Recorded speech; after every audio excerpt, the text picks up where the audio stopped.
বেশ কয়েকদিন ধরেই ভাবছি এটা খাবো, তবে নিজে হাতে তৈরি করে খাবো এটা কখনোই ভাবিনি। আজকে প্রথমবার ট্রাই করেছি, সবার কাছে এমন লাগবে এটা আশা করিনি। আজ কয়দিনই রাত হলে আমার কিছু না কিছু খেতে ইচ্ছে করে, আর আমার বানানো সব খাবারগুলো সবাই বেশ মজা করে খায়। আমি যেহেতু একটু অসুস্থ, তাই সবার আবদার একদমই পূরণ করতে পারি না। তো আজকে এই ভেজিটেবল রোলটা কিভাবে বানালাম সেটাই শেয়ার করব। তো চলুন দেখে আসা যাক।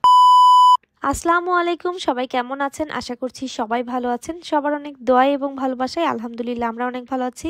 সবাইকে আমার নতুন একটা ব্লগে অনেক ভালোবাসা এবং ওয়েলকাম জানাচ্ছি। তো ভেজিটেবল রোল বানানোর আগে আমি প্রথমে একটা ব্যাটার তৈরি করে নিচ্ছি। তো এখানে পরিমাণ মতো ময়দা, একটা ডিম এবং পরিমাণ মতো লবণ নিয়ে নিয়েছি। তারপরে খুব সামান্য পানি দিয়ে এই ব্যাটারটা তৈরি করে সাইডে রেখে দিব। তারপরে আমি তৈরি করে নিব পুর। যেহেতু এখন শীতকাল, সব ধরনের সবজি কিন্তু অ্যাভেলেবেল। তো এখানে আমি নিয়েছি গাজর, বাঁধাকপি, পেঁয়াজকলি এবং নিয়েছি কিছুটা পরিমাণ আলু।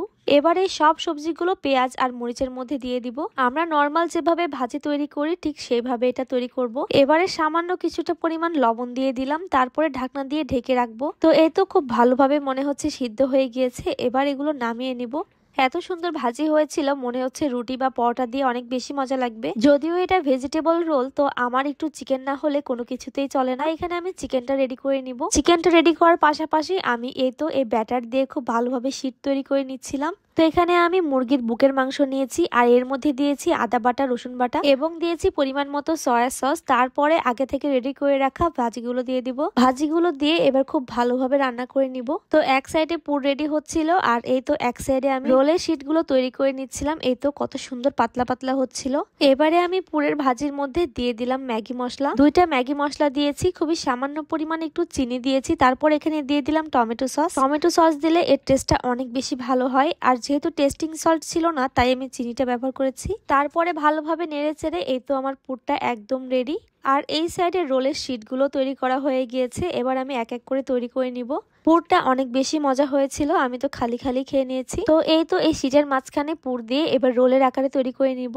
রোলটা ভালোভাবে ভাঁজ করে সেট করার জন্য আমি কিন্তু পাশে আটা গুলিয়ে রেখেছিলাম, সেগুলো দিয়ে এখানে শেপ দিয়ে নিচ্ছি। তো এখানে আমি একটু দেখিয়ে দিলাম আমি কিভাবে রোলগুলো তৈরি করেছি। তো এই তো প্রথমবার যেহেতু আজকে তৈরি করেছি, সে অনুপাতে বেশ ভালোই মনে হচ্ছে। আসলে মনে মনে ভয় লাগে প্রথম যে কোনো কিছু তৈরি করতে গেলে আসলে সেটা পারফেক্ট হবে কিনা। তো আলহামদুলিল্লাহ, মাশাআল্লাহ, এই তো কত সুন্দর ভেজিটেবল রোলগুলো তৈরি করা হয়ে গেছে আমার। এবারে আমি 2টা ডিম খুব ভালোভাবে ফেটিয়ে নিব।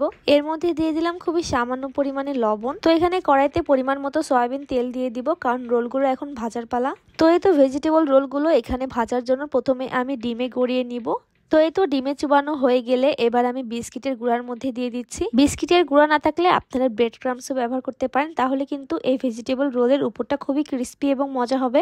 এই সময় চুলার আঁচটা খুবই আস্তে দিতে হবে, কারণ উপরটা পুড়ে যাবে, ভেতরটা কিন্তু একদম কাঁচাই থেকে যাবে। যেহেতু রোলের পুরটা রেডি করাই ছিল আগে থেকে, তো এই তো এক এক করে সুন্দর করে ভেজে নিব। তো এই তো এখানে আমি এক এক করে সবগুলো দিয়ে নিয়েছি। এবার খুবই আস্তে আস্তে এগুলো ভেজে নিব। তো এই তো এখানে আমি সবগুলো এক এক করে উল্টে দিচ্ছি। আমার কাছে তো এই রেসিপিটা বেশ ভালো লেগেছে। আপনাদের কাছে এই শর্টকাট রেসিপিটা কেমন লাগছে অবশ্যই জানাবেন। তো এই তো রোলগুলো ভাজা হয়ে গিয়েছে এবং দেখতেই পাচ্ছেন কতটা ইয়াম্মি লাগছে। বাড়িতে যে কোনো কিছু তৈরি করলে বাবু আর বাবুর আব্বু খুবই খুশি হয়, সাথে আমার শ্বশুর আব্বাও অনেক পছন্দ করে এগুলো খেতে। তো এই তো এবার আমি বাবুর আব্বুকে নিয়ে যেয়ে দিব এটা খেতে। তার তো সন্ধ্যা হলে কিছু না কিছু খেতেই হবে। এই তো সবাই খেয়ে তো অনেক বেশি প্রশংসা করেছে, আর আজকে আমিও এই তো এখন ট্রাই করছিলাম। যদিও আগেও আমি একটা খেয়ে নিয়েছি, আর এটা ছিল দ্বিতীয়টা। তো আজকের ভিডিওটা এই পর্যন্তই। সবাই খেয়ে এত প্রশংসা করবে ভাবতেই পারিনি। তো আজকের ভিডিওটা এই পর্যন্তই। সবাই ভালো থাকবেন, সুস্থ থাকবেন। আল্লাহ হাফেজ, আসসালামু আলাইকুম।